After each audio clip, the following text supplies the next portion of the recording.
Salam hörmətli tamaşaçılar. Bugün informasiya proqramının bu saat olan xəbərlər buraxılışı efirdədir. Studiyada Şəmsdan Fikrətlidir. Müdafiə Nazirliyi həftəlik icmalını təqdim edib. Həmin icmala baxa bilərsiniz.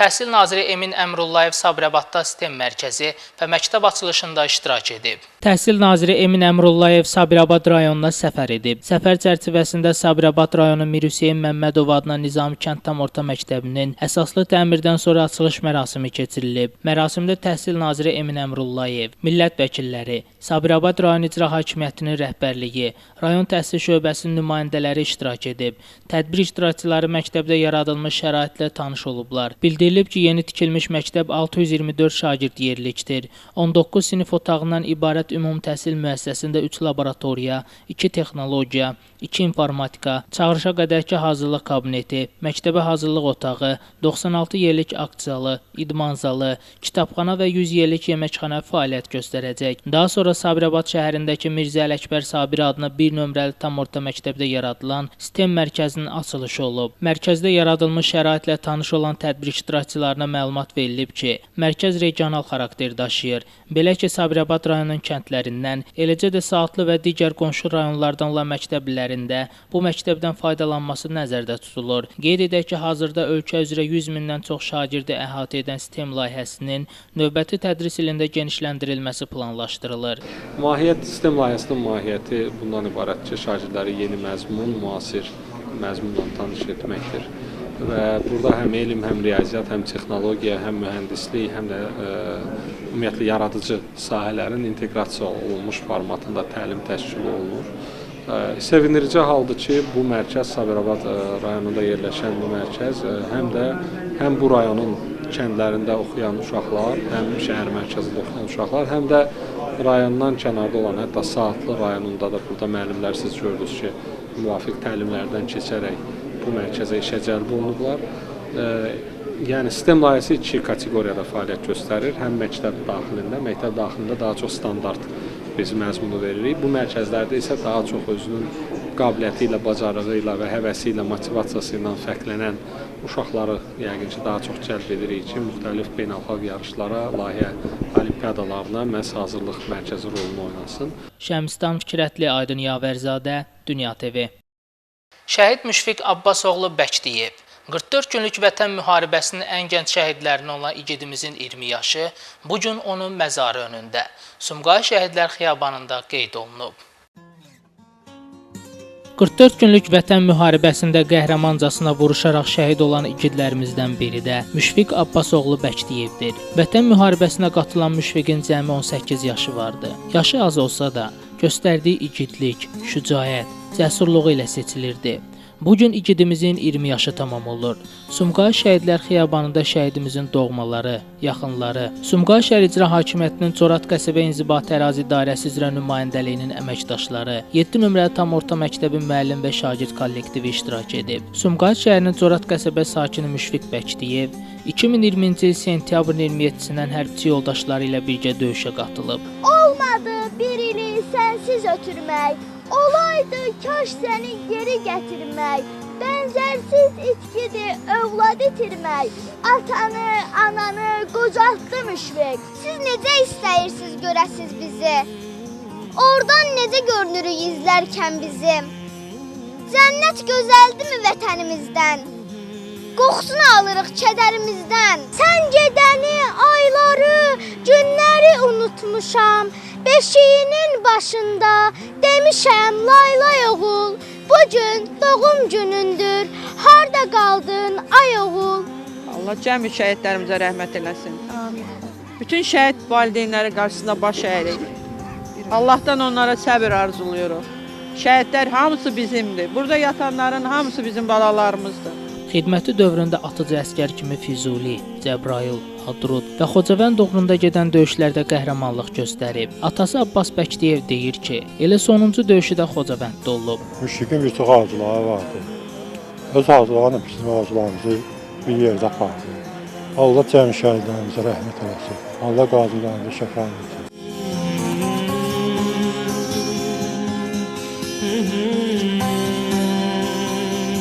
Müşfiq Bəkdiyev oktyabrın 27-sində qəhrəmancasına şəhid olub və Sumqayıt Şəhidlər Xiyabanında dəfn edilib.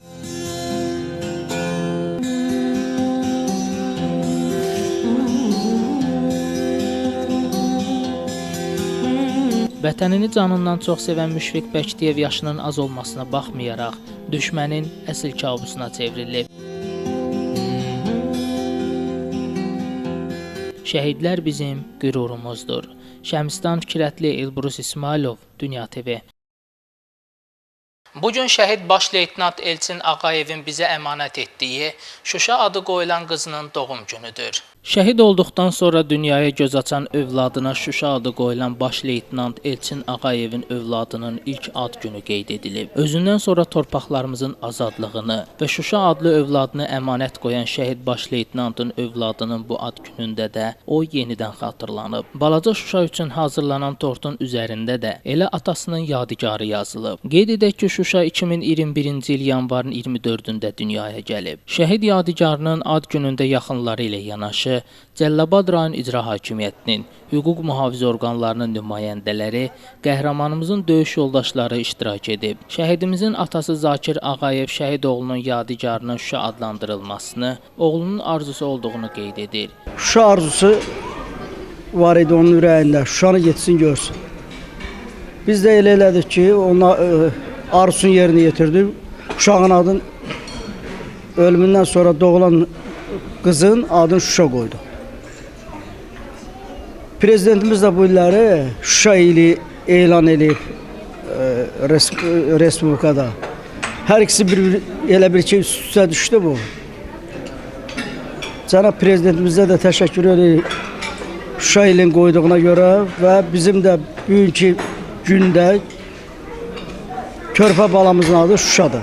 Xatırladaq ki, Elçin Ağayev 1993-cü il iyulun 7-sində Cəllabad rayonunun Günəşli kəndində dünyaya göz açıb. Şəhidin həyat yoldaşı, balaca Şuşanın anası isə həyat yoldaşının nə Şuşanın azad olunmasını, nə də Şuşa adlı övladının üzünü görə bilmədiyini, amma indi onu hər zaman yanlarında hiss etdiklərini söylüyor. Və bugün mən deyəm ki, ruhun şad olsun. Mən sənə demək istəyirəm, 3 əmanət qoyub getdiyin övlada, sən adına görə oxudacam, boya başa çatdıracam. Bütün şəhidlərin qarşısında, ruhu qarşısında mən baş əyirəm. Hamıda dərin təşəkkürümü bildirirəm. Üzü Şuşaya, Kəlbəcərə, Laçına sarı vuruşan, qəlbində həmişə Şuşa ucalığından məğrurcasına boylanmaq arzusu olan Elçin, məhz bu hücumların birində, oktyabrın 6-sında şəhid olub. Şəhidin anası oğlunun hərb sənətini seçməsində məhz erməni işğalına qarşı qisas hissinin rol oynadığını bildirib. Mən də əvvəldən bilirdim o hərb sənətini seçəndə ki, o vətəni qorumağa gedir, torpağı qorumağa gedir. Mən fəxr eləyirəm ki, belə bir mərdici oğlun anasıyam, belə bir mərdici oğlun anasıyam. Göstərdiyi qəhrəmanlıqlara görə ölümündən sonra vətən uğrunda, igidliyə görə, Suqovuşanın azad olunmasına görə, Laçının azad olunmasına görə medalları ilə təltif edilən baş leytenantın Şuşa adlı övladı hamı üçün elə Şuşa müqəddəsliyi qədər əmanətdir. Ad günün mübarək şəhid qızı Şuşa. Şəmstan Fikrətli, İlqar Mustafayev, Dünya TV. Qan ver, həyat xilas et. Bəli, bizim verdiyimiz hər bir qan 3 nəfərin həyatını xilas edə bilər. Sujetimizi izləyək. Qan verək, həyat xilas edək. Bizim verdiyimiz qan 3 nəfəri yenidən həyata qaytara bilər. Bu sözləri Milli Hematologiya və Transfiziologiya Mərkəzi, Mərkəzi Qan Bankının Sumqayıt bölməsinin müdiri Leyla Məhərrəmova televiziyamıza müsahibəsində bildirib. Mərkəzi Qan Bankının regionlar üzrə 8 bölməsi fəaliyyət göstərir. Bölmələrin fəaliyyətinin əsas məqsədi regionlarda olan qana ehtiyacı olan xəstələri təhlükəsiz vaxtında qanla təmin etməkdən ibarətdir. Biz də Sumqayıt bölməsi olaraq 2010-cu ildən fəaliyyət fəaliyyət göstəririk. Biz bilirik ki, qan daimi ehtiyacdır. Qana hər an, hər saniyə ehtiyac duyulur.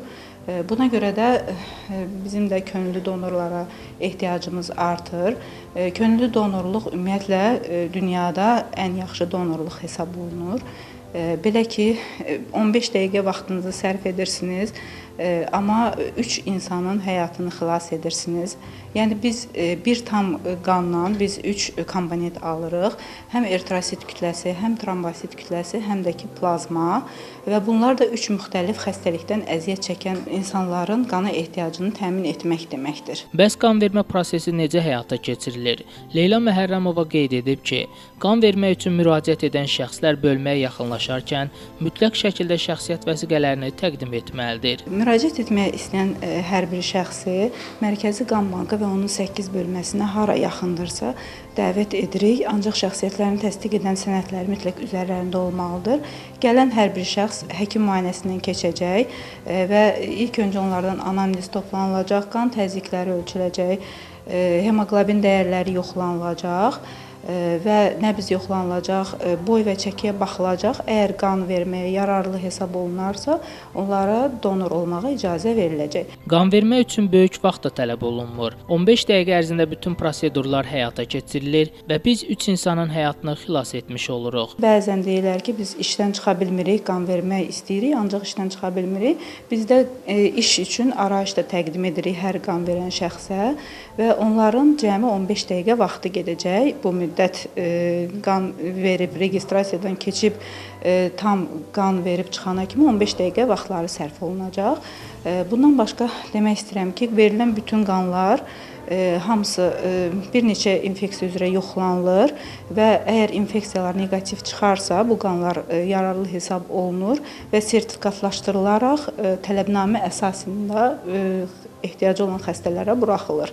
18 yaşdan 60 yaşadək hər bir kəs qan verə bilər. Yaş həddi 65 də ola bilər, amma hər kəs üçün yox. 18 yaşdan 60 yaş arası hər kəs, özünü sağlam hesab edən hər kəs qan donoru ola bilər və əgər bu daimi donordursa, onda bu 65 yaşa qədər bu müddət uzadılır. Qan vermək həm digər insanların həyatını xilas edir, həm də öz sağlamlığımız üçün vacibdir. İldə bir neçə dəfə qan verən şəxslərdə ürək-damar sistemi xəstəlikləri riski kəskin azalır və infarkt riski düşür, xolesterin səviyyəsi normallaşır, qan təzyiqi normallaşır və sümük iliyin hüceyrələri yenilənir. Buna görə də hər kəs öz sağlamlığını da qeydinə qalmaq üçün və başqalarına da həyat bəxş etmək üçün həm qan versinlər, özləri yaşasınlar, həm qan versinlər, yaşatsınlar. Qan ver, həyat xilas et. Şəmstan Fikrətli, Elbrus İsmailov, Dünya TV. Boks üzrə beynəlxalq turnirlərin qalibi Cəllabadlı yeniyetmələrlə master-klass dərsləri keçirib. 30-cu yay Olimpiya oyunlarının bürünc, 2013-cü il Almatıda keçirilən Dünya çempionatının bürünc, 2011-ci il Ankarada baş tutan Avropa çempionatının qızıl medallarını qazanan peşəkar boksçu Teymur Məmmədov Cəllabadda yarışın bu idman növü üzrə master-klass dərsləri keçirib. Respublika turnirlərində son zaman uğurlu nəticələr qazanan Cəllabadda yeniyetmə idmançılarla keçirilən bu dərslər rayonun boks mərkəzində baş tutub. Gəldim, sağ olsunlar, dəvət elədilər məni bura, Cəllabada. Çox xoş oldu. Gəldim, bir uşaqlığın inkişafına baxım, məşqlərinə baxım, öz sirlərini biraz uşaqlara öyrədim. Yəni, məqsədim budur. Bugünkü məqsədimiz gələcəyimizin sağlam olması, uşaqlarımızın olimpiya mükafatçıları ilə hansı yollardan, hansı əziyyətlərlə keçməsindən tanış olsun. İnşallah biz gələcəkdə yüksək nəticələr əldə eləyək.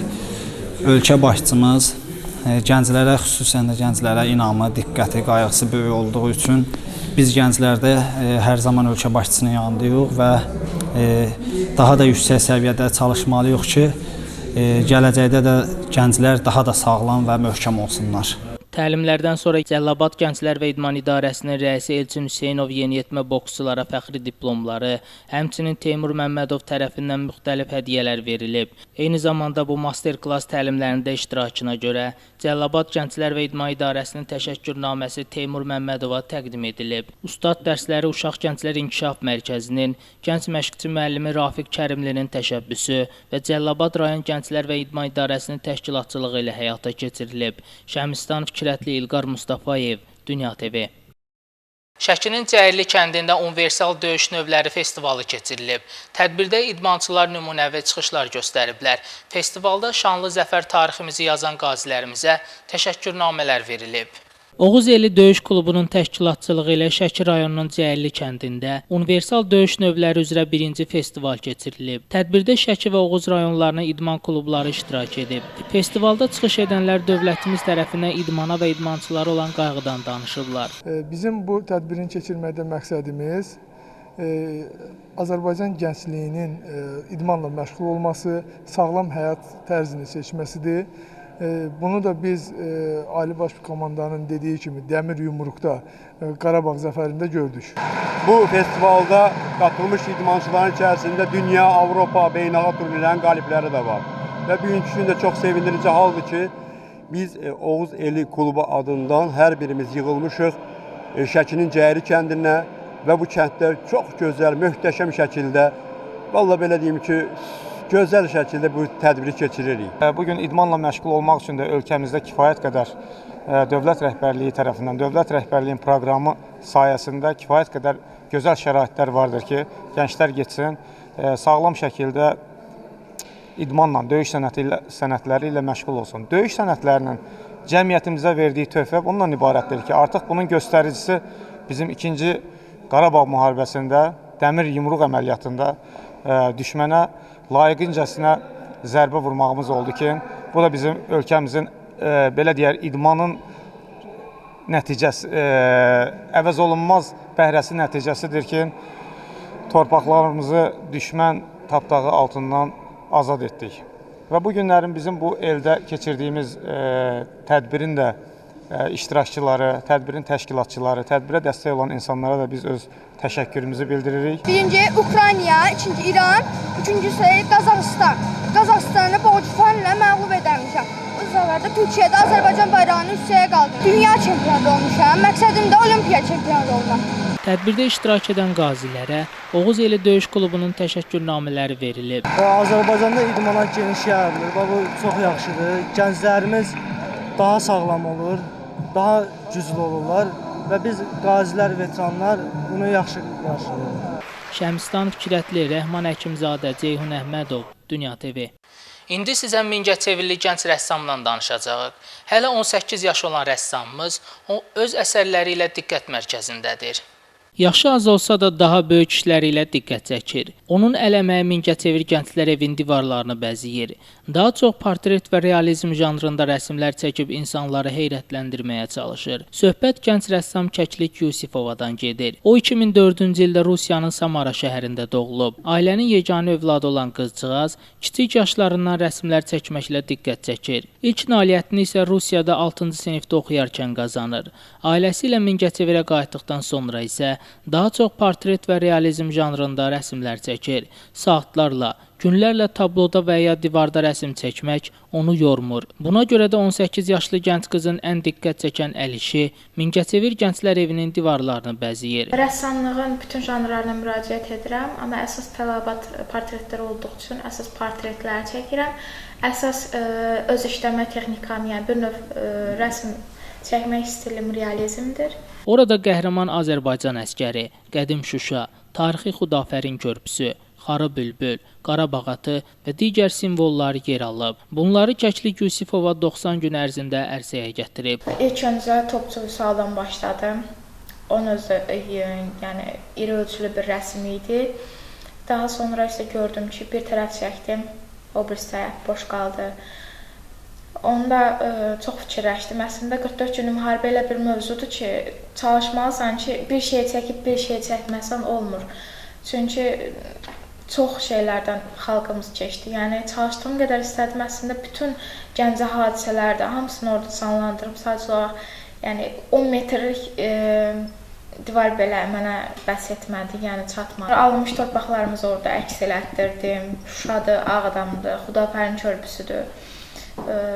Daha sonra Qarabağın simvolu olan atı orada əks elətdirdim, Qarabağ atını. Şuşanın simvolu olan Xar bülbülü əks elətdirdim. Pərdə çəkib onu bir növ səhnələşdirməyə çalışdım ki, orada bir səhnə kimi yaransın. Hazırda Mingəçevir Gənclər Evində çalışan gənc qız öz bacardıqlarını həvəs göstərən şəhər sakinlərinə də öyrədir. Kəklik Yusifovanın ən böyük arzusu isə dünyaca məşhur rəssam olmaqdır. Şəmsistan Fikrətli Rahim İbrahimoğlu, Dünya TV.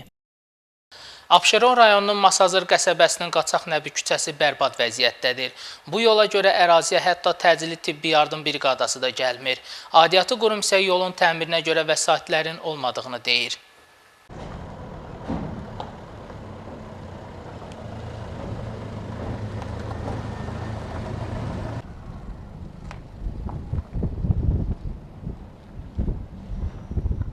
Keçilməz çala-çuxurlu yollar. Qışda palçıqdan, yayda toza qərq olan Qaçaq-Nəbi küçəsi. Görüntülər Abşeron rayonundandır.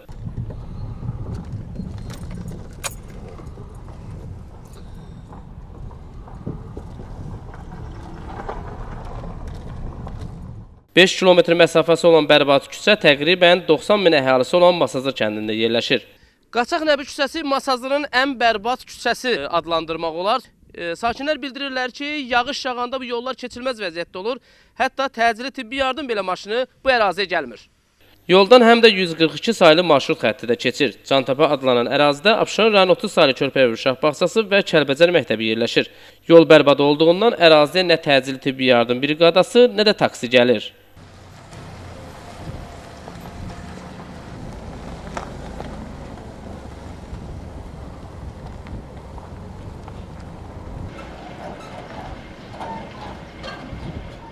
Yollarımız uzun müddətli belə pis vəziyyətdədir, bərbad vəziyyətdədir. Xahiş edirəm bu aidiyyatı qurumlardan bu yollara bir nəzarət göstərsin. Ümumiyyətlə təmir etdirən də yoxdur. Təmir etdirən də yoxdur, xeyr gələn yoxdur. 16 ildir buradayam, 16 il bundan qabaq çəkilən yoldur. Ondan bəri bu yolda bir dəfə də olsun təmir işi olmayıb. Yəni yollarınız keçilməz vəziyyətdə. Çox pis vəziyyətdədir.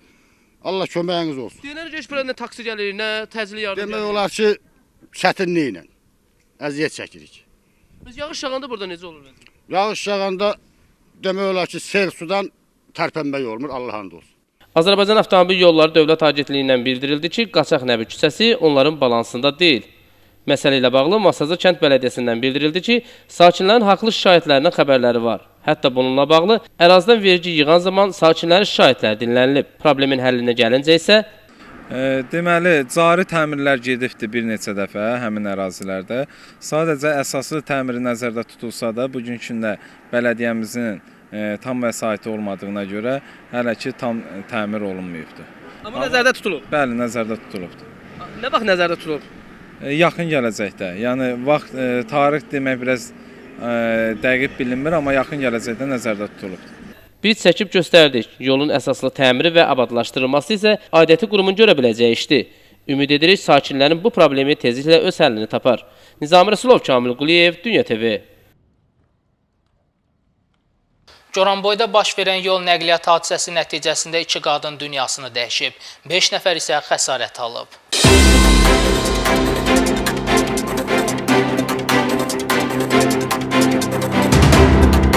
Goranboyda dəhşətli qəza baş verib.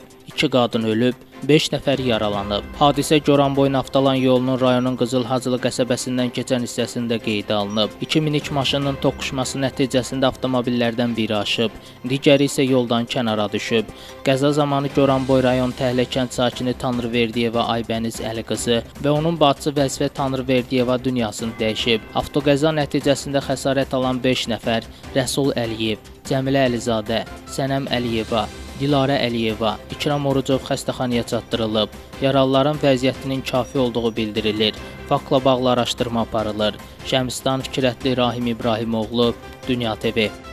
Yol qəzası daha bir can alıb. Yevlax sakinini Mingəçevirdə avtomobil vurub. 39 yaşlı Yevlax sakinini Mingəçevir şəhəri ərazisində minik maşını vuraraq öldürüb. Hadisə Mingəçevir Xaldan yolunda qeydə alınıb. Yevlax rayon Havarlı kənd sakini Məhərrəm Məhərrəmov yolu keçərkən minik maşını onu vurub. Ağır bədən xəsarətləri alan piyada xəstəxanaya çatdırılsa da onun dünyasını dəyişdiyi məlum olub. Hadisənin baş vermə səbəbləri araşdırılır. Şəmistan Fikrətli Rahim Məmmədov, Dünya TV. Şəkidə sərxoş vəziyyətdə avtomobil idarə edən bacanaqlar saxlanılıb. Ötən gün Şəki şəhərində 10DX 658 nömrə nişanlı Vazirin 106 markalı avtomobili idarə edən sürücü Tehran Cabbarov idarə etməni itirib və nəticədə nəqliyyat vasitəsini yolun kənarındakı işıq dirəyinə vurub. Ərazidə xidmət aparan yol patrul xidmətinin ekipaj qrupu hadisə yerinə yaxınlaşıb və yoxlama zamanı avtomobildən düşən sürücü yol polisləri əməkdaşları ilə mübahisə edib. Onların qanuni tələbinə məhəl qoymayıb. Bu zaman nəqliyyat vasitəsindəki sərnişin Tehran Cabbarovun bacanağı Elcan Bəxtiyarlı avtomobili sürərək oradan uzaqlaşmağa cəhd edib.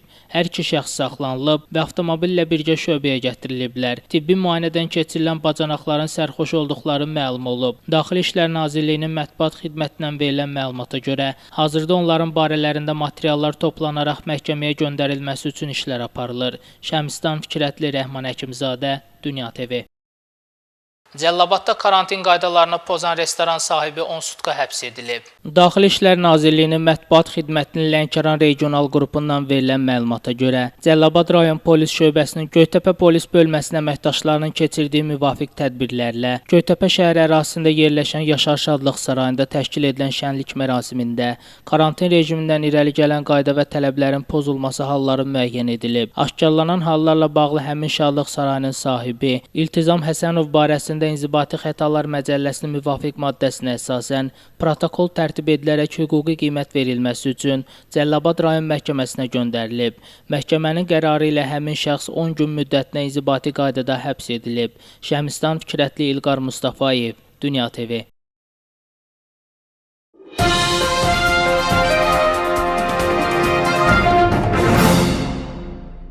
İndi isə xarici xəbərləri təqdim edirik. Türkiyənin bir çox şəhərlərində kəskin hava şəraiti müşahidə olunur. Ölkənin bir çox şəhərlərinə, o cümlədən İstanbula şiddətli qar yağıb. Türkiyə Dövlət Meteorologiya Mərkəzinin verdiyi açıqlamaya görə, bu cür hava şəraiti ölkənin ən böyük şəhərində ən azı 3 gün davam edəcək. Universitetlər, özəl təhsil müəssisələri və bir çox qurumlar qısa müddətli tətil elan edib.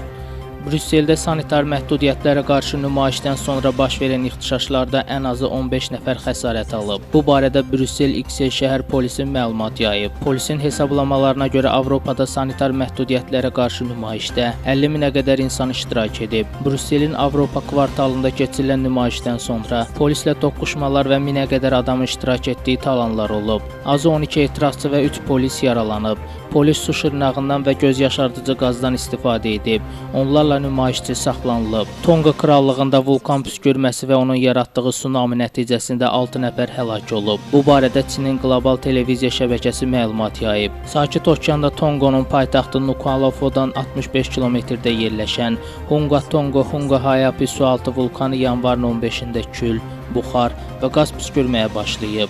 Püskürmə başlayandan sonra Tongo, Yeni Zelandiya, Birləşmiş Ştatlar, Kanada, Çili və Yaponiyada tsunami xəbərdarlığı elan edilib. Tsunami demək olar ki, bütün Tonga adalarına ziyan vurub. Ümumdünya Səhiyyə Təşkilatının İcraiyyə Şurası Cenevrədə 150-ci sessiyada növbəti 5 il müddətə təşkilatın baş direktoru vəzifəsinə təyin olunması üçün Tedros Adhanom Ghebreyesusun namizədliyinə baxacaq. Təyinatla bağlı qərar mayın 22-sindən 28-nədək Cenevrədə keçiriləcək assambleyada gizli səsvermə yolu ilə qəbul ediləcək. Həmçinin Ümumdünya Səhiyyə Təşkilatının may ayında keçirilməsi planlaşdırılan sessiyasında assambleyaya hazırlıq, o cümlədən pandemiya ilə mübarizə, poliomiyelit xəstəliyinin ləğvi, İİV-lə mübarizə, fövqəladə hallara hazırlıq və adekvat tədbirlər və sair bu kimi problemlərə də diqqət yetiriləcək. Qeyd edək ki, Ümumdünya Səhiyyə Təşkilatının konstitusiyasına uyğun olaraq baş direktor namizədliyə ilkin baxan İcraiyyə Şurasının təklifi ilə də təyin edilir. Hazırki baş direktorun namizədliyi daha əvvəl təşkilata üzv olan 194 ölkədən 28-i tərəfindən təklif edilmişdi. Cari sessiyada şurada olan 34 dövlətin nümayəndələri namizədlə müsahibə keçirəcək. O, Ümumdünya Səhiyyə Təşkilatının fəaliyyəti ilə bağlı öz baxışını proqnozunu təqdim edəcək və sualları cavablandıracaq.